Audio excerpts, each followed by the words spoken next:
Hello दोस्तों, biology का lecture number 2 जिसमें आज हम पढ़ेंगे साइटोलॉजी। पहले लेक्चर में मैंने आपको बताया था कि क्या होती है बायोलॉजी, बायोलॉजी को फादर किसको बोला जाता है और बायोलॉजी के कितने पार्ट होते हैं और उन पार्ट में से आपके एग्जाम में कितने पार्ट पूछे जाते हैं, तो इन सब के बारे में हम डिस्कस कर चुके हैं। तो मैं अभिषेक रावत आपका स्वागत करता हूँ वेदांत अकेडमी इंदौर के ऑफिशियल यूट्यूब चैनल पर। चलो, तो साइटोलॉजी भाई साहब आपका कितने शब्द से मिलकर बना है? 2 शब्द से मिलकर बना है। पहला शब्द होता है आपका साइटो, क्या होता है भाई साहब? साइटो। और दूसरा शब्द होता है आपका लॉजी, क्या होता है? लॉजी। साइटो को हिंदी में बोला जाता है कोशिका, क्या बोला जाता है? कोशिका। और लॉजी को बोला जाता है टू स्टडी, ठीक है ना। लॉजी का अर्थ होता है टू स्टडी और टू स्टडी को हिंदी में क्या बोला जाता है? अध्ययन करना। तो आपने किसका अध्ययन करना है? कोशिका का अध्ययन करना है। इसकी डेफिनेशन कैसे बनाओगे आप? ओवरऑल डेफिनेशन कैसे बनेगी आपकी? To study about cell. किसका अध्ययन करना भाई? कोशिका का अध्ययन करना। क्या कहलाएगा आपका? साइटोलॉजी कहलाएगा। तो इसमें आपको पढ़ना क्या क्या है? कोशिका के बारे में पढ़ना है। कोशिका में क्या क्या पाया जाता है ओवरऑल, तो देख लो भाई साहब। ये होती है आपका सबसे बाहरी भाग, इसको बोला जाता है कोशिका झिल्ली, ठीक है ना। बीच में पाया जाता है आपका केंद्रक, ठीक है ना। और केंद्रक के बीच में भी एक छोटा सा केंद्रक रहता है जिसको कहा जाता है उपकेंद्रक। पूरा डिटेल में पढ़ेंगे, ठीक है ना। अभी ओवरऑल आपको जानकारी दे रहा हूँ। और केंद्रक किससे घिरा होता है? तो केंद्रक झिल्ली से घिरा होता है। और केंद्रक झिल्ली तथा कोशिका झिल्ली के बीच एक द्रव भरा रहता है और उस द्रव का नाम होता है कोशिका द्रव। क्या रहता है भाई? कोशिका द्रव। और केंद्रक झिल्ली तथा केंद्रक के बीच एक द्रव भरा रहता है जिसको कहते हैं केंद्रक द्रव। इधर पाए जाते हैं कोशिका के अंग, जिनको आप बोलोगे कोशिकांग। कोशिका के अंगों को क्या कहा जाएगा? कोशिकांग। जैसे माइटोकॉन्ड्रिया, गाल्गी काय, एंडोप्लाज्मिक रेटिकुलम, लाइसोसोम, राइबोसोम, ठीक है ना। इधर पाया जाएगा आपका डीएनए, आरएनए। क्या पाया जाएगा? डीएनए, आरएनए, ठीक है ना। और इधर पाया जाएगा केंद्रिका में आपका क्रोमेटिन धागे। क्या पाया जाएगा? क्रोमेटिन धागे, ठीक है ना। तो आपको ये सब पढ़ना है। तारक काय भी पढ़ना है आपको, तारक काय, ठीक है ना। और आपको कुछ वन लाइनर फैक्ट पूछे जाते हैं जो सीधे के सीधे एग्जाम में आपको याद करने हैं। कुछ नहीं कहा जाएगा, आपको कहा जाएगा कि कोशिका विज्ञान का जनक किसे कहा जाता है? तो कोशिका विज्ञान का जनक कहा जाता है रॉबर्ट हुक को। किसको भाई साहब? रॉबर्ट हुक को, ठीक है ना। अब आपको पूछा जाएगा कि साइटोलॉजी शब्द किसने दिया? तो साइटोलॉजी शब्द दिया है आपका हर्टविग ने। किसने दिया है? हर्टविग ने, हर्टविग ने, ठीक है ना।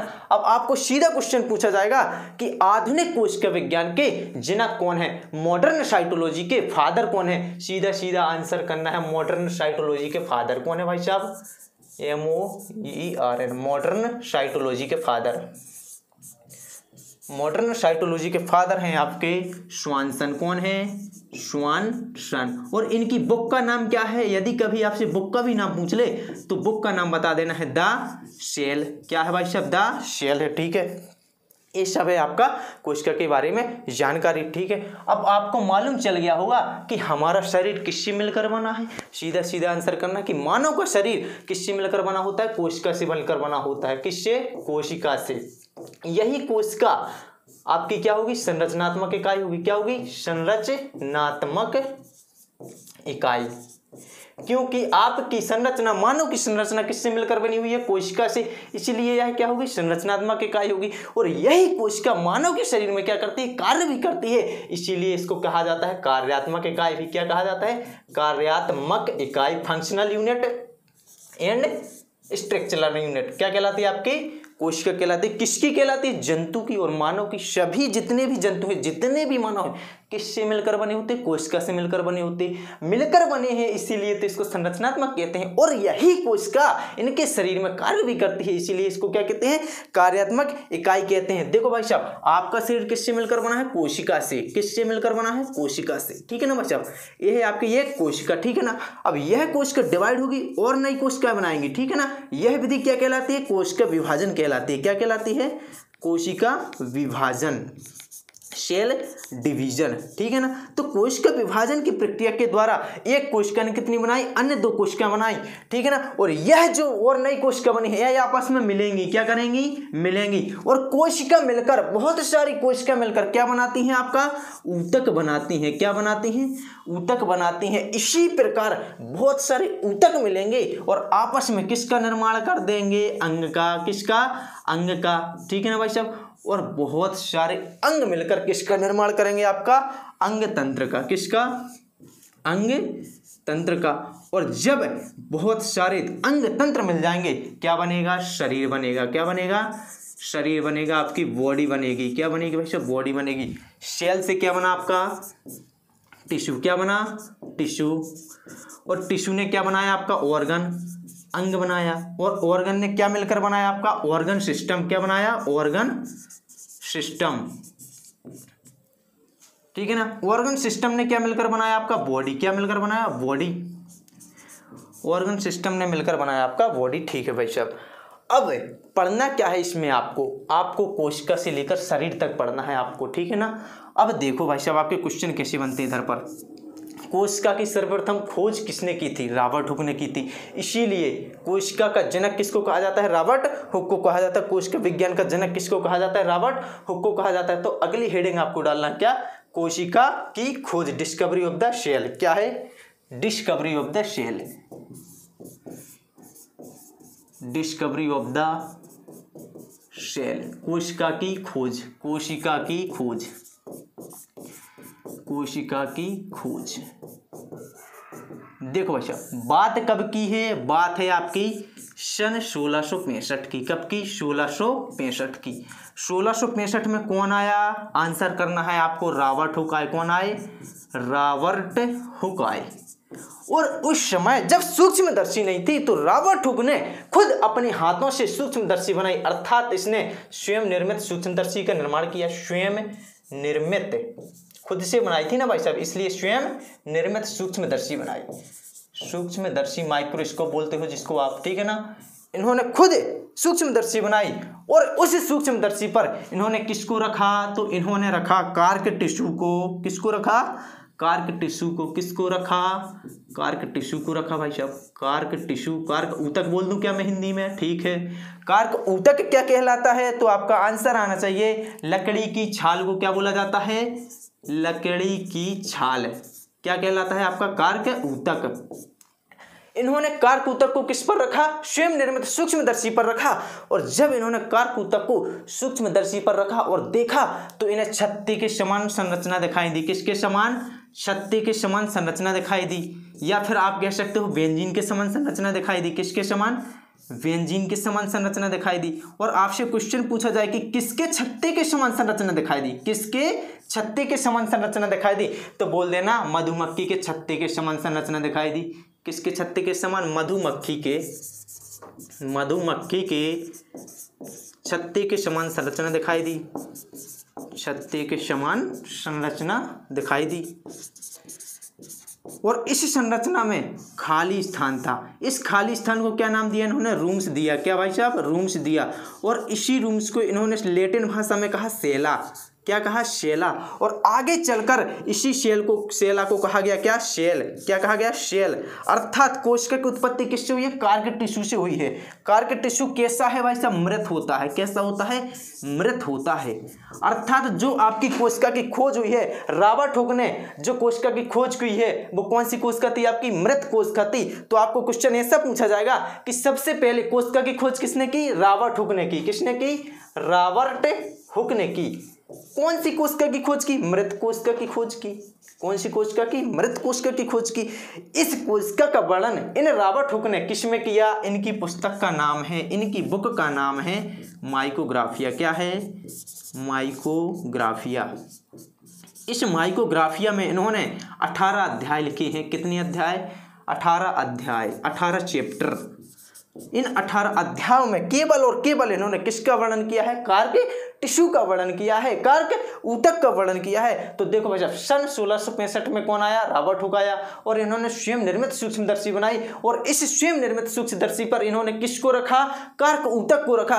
जैसे ही इन्होंने उस सूक्ष्मदर्शी पर कार्क ऊतक को रखा और देखा तो इन्हें छत्ते के समान संरचना दिखाई दी। किसके छत्ते के समान संरचना दिखाई दी, तो आंसर है मधुमक्खी के छत्ते के समान संरचना दिखाई दी। और इस मधुमक्खी के छत्ते के समान कुछ संरचना में क्या था, खाली स्थान था। उस खाली स्थान को, उस जगह को नाम क्या दिया गया, रूम दिया गया। और इस रूम को क्या कहा गया, लैटिन भाषा में सेला कहा गया। और इसी सेल से बाद में किसकी उत्पत्ति हुई, सेल की उत्पत्ति हुई। ठीक है ना। इसीलिए सेल का कोशिका विज्ञान का जनक किसको कहा जाता है? रॉबर्ट हुक को कहा जाता है। सर्वप्रथम कोशिका के बारे में बताया तो सही इन्होंने, अब मार्केट में बात चल गई कि मृत कोशिका की खोज हो गई भाई साहब। अब अपने को चाहिए जीवित कोशिका। क्या चाहिए? जीवित कोशिका। तो आए कौन? आपके आए ल्यूवेनहॉक। कौन आए? ल्यूवेनहॉक। 10 साल बाद 1676 में 10 साल बाद कौन आए? ल्यूवेनहॉक। मार्केट में आ गए आपके ल्यूवेनहॉक। ल्यूवेनहॉक ने क्या किया? यह बारिश में नहा रहे थे। जब बारिश हो रही थी तो ल्यूवेनहॉक नहा रहे थे, ठीक है ना, अपनी चड्डी बनियान पे नहा रहे होंगे, और नहाते वक्त इनके हाथों के नाखूनों में क्या लग गई? मिट्टी लग गई। इस मिट्टी को इन्होंने सूक्ष्मदर्शी पर रखा। क्या लग गई? इनके हाथों में क्या लग गई? मिट्टी लग गई। हाथों में मिट्टी लगी, और इस मिट्टी को इन्होंने काय पर रखा? सूक्ष्मदर्शी पर रखा। और इस सूक्ष्मदर्शी पर रखा तो इन्हें छोटे छोटे भाग दिखाई दिए। क्या दिखाई दिए? छोटे छोटे भाग दिखाई दिए। और इन छोटे छोटे भाग का नाम इन्होंने रखा क्या? सूक्ष्म जीव रखा। क्या रखा? सूक्ष्म जीव रखा। और इसी सूक्ष्म जीव को बाद में कहा गया जीवाणु। क्या कहा गया? जीवाणु। और इस जीवाणु को देखा गया तो यह कैसा निकला? जीवित निकला। जीवित निकला। और जीवाणु क्या होता है? तो एक कोशिका होती है यार, एक कोशिका होती है जीवाणु आपकी, ठीक है ना। तो सर्वप्रथम जीवित कोशिका की खोज किसने की? ल्यूवेनहॉक ने की, ठीक है ना। कब की? 1676 में की। सबसे पहले कोशिका की खोज किसने की? रॉबर्ट हुक ने की, ठीक है ना। किस कोशिका की खोज की? मृत कोशिका की खोज की। किसमें की? कार्क टिश्यू में की। फिर सबसे पहले जीवित कोशिका की खोज किसने की? ल्यूवेनहॉक ने की, ठीक है ना। काय में की? तो इनके हाथों में मिट्टी लग गई थी। और पहली आपकी जीवित कोशिका कौन है? तो आंसर करना है जीवाणु आपकी पहली जीवित कोशिका है, ठीक है ना। और ल्यूवेनहॉक के बारे में जानो तो इन्होंने सर्वप्रथम स्पर्म की भी खोज की थी। किसकी खोज की थी? शुक्राणु की। और सर्वप्रथम इन्होंने आरबीसी की भी खोज की थी। किसकी खोज की थी? लाल रक्त कणिका की। लाल रक्त कणिका की खोज की थी। और सर्वप्रथम इन्होंने खोज की थी आपकी प्रोटोजोआ की भी। प्रोटोजोआ की खोज किसने की थी? इन्होंने ही की थी। ल्यूवेनहॉक जी ने प्रोटोजोआ की भी खोज की थी। अब कुछ क्वेश्चन पूछे जाते हैं आपको सीधे के सीधे, ठीक है ना, कि सबसे पहले सबसे छोटी कोशिका किसकी होती है? सबसे छोटी कोशिका किसकी होती है? सबसे छोटी कोशिका किसकी होती है? माइकोप्लाज्मा की। किसकी? माइकोप्लाज्मा। कितनी होती है? 0.1 से लेकर 0.4 माइक्रोमीटर, ठीक है ना। ऐसे लिखो इसको MU, ठीक है ना, माइक्रोमीटर। और सबसे बड़ी किसकी होती है? देखो इधर मैं लिखता हूँ सबसे बड़ी। क्या लिखता हूँ? सबसे बड़ी। तो सबसे बड़ी होती है आपकी शुतुरमुर्ग के अंडे की। शुतुरमुर्ग के अंडे की। शुतुरमुर्ग के अंडे की कितनी होती है? 170 MU। कितनी होती है? 170 MU, ठीक है ना। सबसे बड़ी कोशिका किसकी होती है? शुतुरमुर्ग के अंडे की। सबसे छोटी कोशिका किसकी होती है? माइकोप्लाज्मा की होती है। देखो माइकोप्लाज्मा के कुछ अन्य नाम रहते। अब आपको कुछ पेपर में क्या करेगा? कंफ्यूज करने के लिए माइकोप्लाज्मा के कुछ अन्य नाम दे देगा और पूछ देगा कि सबसे छोटी कोशिका किसकी है। तो उधर पर इसको आपको अन्य नाम याद करने हैं। देखो इसका अन्य नाम होता है MLO, इसका अन्य नाम होता है PPLO, ठीक है ना।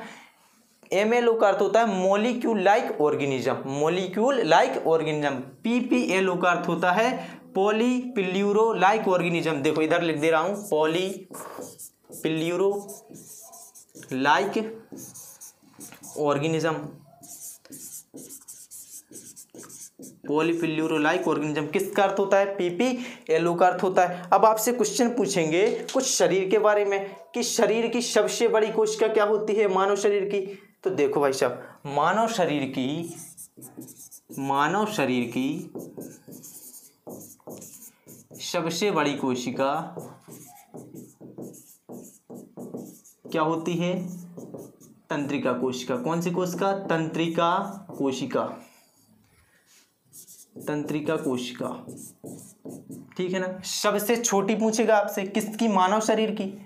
तो इधर बड़ी की जगह मैं क्या कर दे रहा हूं? छोटी, ठीक है ना। सबसे छोटी मानव शरीर की, ठीक है ना। सबसे छोटी क्या है आपकी मानव शरीर की? आरबीसी। ठीक है, आरबीसी। अब यदि जनन की बात करें, किसकी, जनन की बात करें, तो मानव शरीर की सबसे छोटी जनन कोशिका, ऐसा क्वेश्चन पूछेगा। सबसे छोटी जनन कोशिका कौन होती है आपकी, अगेन शुक्राणु। क्या होती है, शुक्राणु। किसने की थी शुक्राणु की खोज, ल्यूवेनहॉक ने, स्पर्म बोलते, ठीक है ना। अब इधर मैं लिख दे रहा हूं मानव शरीर की सबसे बड़ी जनन कोशिका, सबसे बड़ी होती है अंडाणु। किस में पाया जाता है, फीमेल में पाया जाता है, या किस में पाया जाता है, मेल में पाया जाता है, ठीक है ना। ऐसे क्वेश्चन पूछेगा आपको। सबसे बड़ी कोशिका किसकी होती है, मानव की, तंत्रिका कोशिका, ठीक है ना। सबसे छोटी मानव की कोशिका कौन सी होती है, आरबीसी होती है।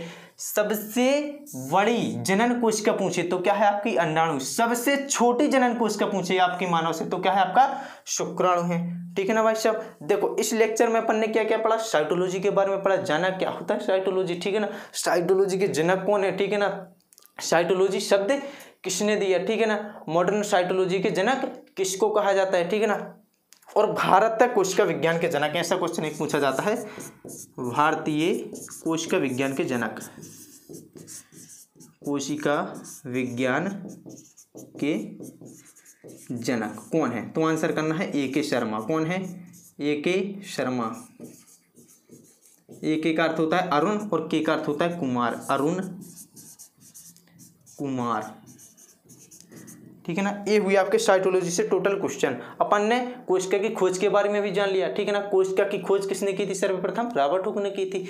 फिर जीवित कोशिका की खोज किसने की थी, तो ल्यूवेनहॉक ने की थी। और ल्यूवेनहॉक के बारे में भी जाना कि ल्यूवेनहॉक ने और किस किस की खोज की थी, तो स्पर्म की भी खोज की थी, आरबीसी की भी खोज की थी और प्रोटोजोआ की भी खोज की थी, ठीक है ना, ठीक है ना। यह लेक्चर आपके लिए इतना ही काफी है। पढ़िए आप कोशिका विज्ञान के बारे में और इसकी खोज के बारे में, ठीक है ना। अगले लेक्चर में बात करते हैं अपन कोशिका सिद्धांत के बारे में। किसने दिया, कोशिका सिद्धांत, सेल थ्योरी, बहुत इंपॉर्टेंट है, इससे बहुत सारे क्वेश्चन आएंगे। इसका अपवाद भी पढ़ेंगे। अपवाद क्या रहता है इसका, विषाणु, ठीक है ना। इसके बारे में भी जानेंगे, आखिर विषाणु होता क्या है, ठीक है ना। और यह किसने दिया तो कब दिया, ठीक है ना। दो डेट रहती है आपके लिए, 1838 1839, ठीक है ना। इन सभी के बारे में जाएंगे, कंकर्षण करेंगे कि एक्चुअली में कोशिका सिद्धांत होता क्या है, आधुनिक कोशिका सिद्धांत दिया किसने। आज के लिए इतना ही, थैंक यू, धन्यवाद। अगली वीडियो में मिलते हैं, तब तक के लिए।